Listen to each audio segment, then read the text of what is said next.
Lep pozdrav. Razlog za sklic današnje tiskovne konference SDS je, da se nadaljuje edina prepoznavna, stalna politika Vlade Republike Slovenije in pa njene koalicije v parlamentu, to je skrivanje oziroma že kar beg pred javnostjo.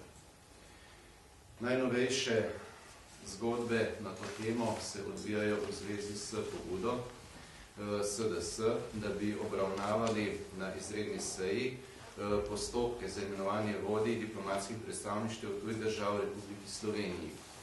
Veste, da je razlog za to dejstvo, da je ena od držav pri imenovanju očitno zelo dobro, pravilno ocenila skrajno levičarsko razpoloženje obstoječe vladajoče koalicije, predlagala za Slovenijo človeka, ki najbrž v nobeni drugi državi ne bi mogel pridobiti soglasja tiste države, v katero bi bil predlagan, in da je Rusija to oceno zelo dobro utemeljila, da je bila torej ocena skrajnega levičarstva pravilna, je potrdila Vlada Republike Slovenije s tem, ko je dala soglasje za veleposlaniško mesto človeku, ki predstavlja v Evropi in v celotnem demokratičnem svetu zelo vprašljivo ime, zelo problematično ime zaradi sistematičnih kršitev človekovih pravic v času začetka čečenske tragedije.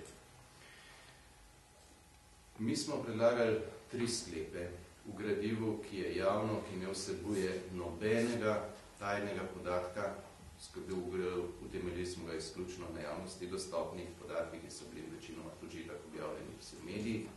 In sicer smo predlagali 3 sklepe, da najprej Vlada Republike Slovenije v bodoče pri vseh imenovanjih za predlagane kandidate, ki jih tuje države predlagajo na mesto veleposlanikov v Republiki Sloveniji, pridobijo ustrezne informacije glede spoštovanja človekovih pravic, ker je to eden od osnovnih okvirov delovanja Republike Slovenije v mednarodnih odnosih. Spomnim, da je Slovenija tudi ratificirala deklaracijo o človekovih pravicah in jo vgradila tudi smiselno v svojo ustavno ureditev.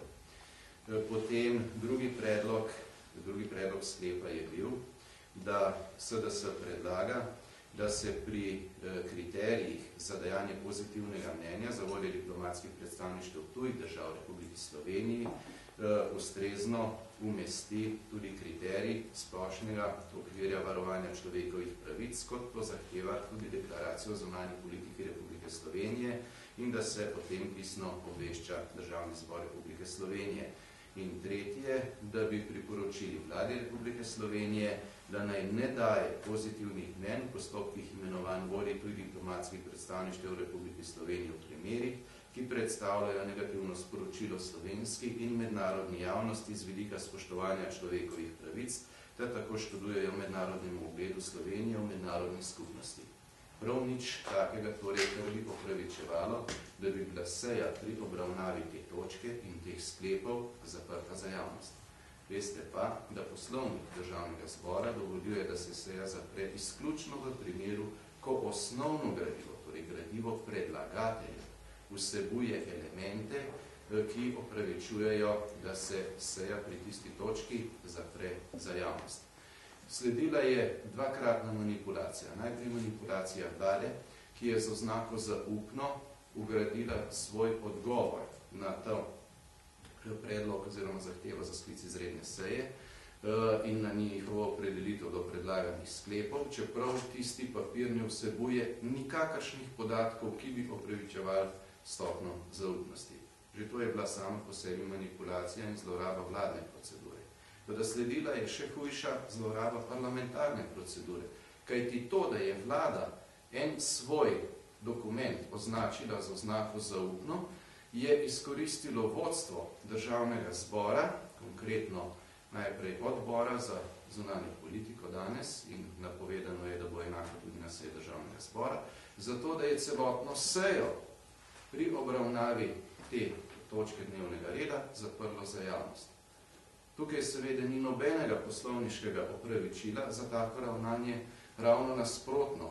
Tudi pravna praksa Državnega zbora dokazuje, da gre tu za čisto manipuliranje.